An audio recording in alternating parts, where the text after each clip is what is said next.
Welcome back. Radio city joke સ્ટુડિયોમાં આપનું સ્વાગત છે.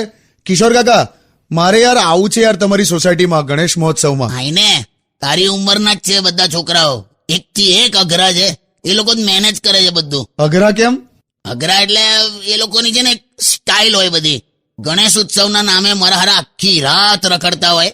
બહાર ગલ્લા પર જેના 50 રૂપિયા ઉધાર હોય ને એ પાછો આમ અલગ રસ્તેથી આવે. હા, સોસાયટીમાં જો કોઈ નવી છોકરી રહેવા આવે ને એટલે એના નાના ભાઈને પહેલી બેટિંગ મળે. ક્યા વાત હે.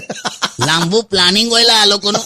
આ પ્રિયંકા ચોપરાએ એનાથી સાવ નાના છોકરા સાથે મેરેજ કર્યા ને હા, ત્યારથી આ લોકો સોસાયટીમાં કોઈને આંટી નથી કહેતા. બોલ, અન્ડરસ્ટેન્ડિંગ હોય આ લોકોમાં. બોલ, કોક મોબાઈલ પર ફોન કરે અને જો સામેવાળો કટ કરી નાખે ને તો આ લોકો શું બોલે ખબર? અલા, કટ કર્યો એટલે આટલામાં જ હશે, હમણાં આવશે. આવું તો બહુ કોમન અન્ડરસ્ટેન્ડિંગ છે. એક થી એક અવાજ એલા પેલા ત્રિભુવન કાકા પાસે એક 4-વ્હીલર છે. તે દર વખતે આ છોકરાઓ એમની જ ગાડી લઈ જાય. તે ત્રિભુવન બહુ હોશિયાર માણસ છે. એમને જે ચશ્માના નંબર છે ને એ નંબરનો જ ગાડીનો કાચ કરાવી દીધો આગળનો. બોલ, હવે એમના સિવાય કોઈ નથી ફેરવી શકતું. બોલ, પણ તું આય, તને મજા આવશે. શ્યોર કાકા. સ્ટે ટ્યુન વિથ કિશોર કાકા only on radio city 91.1. Only on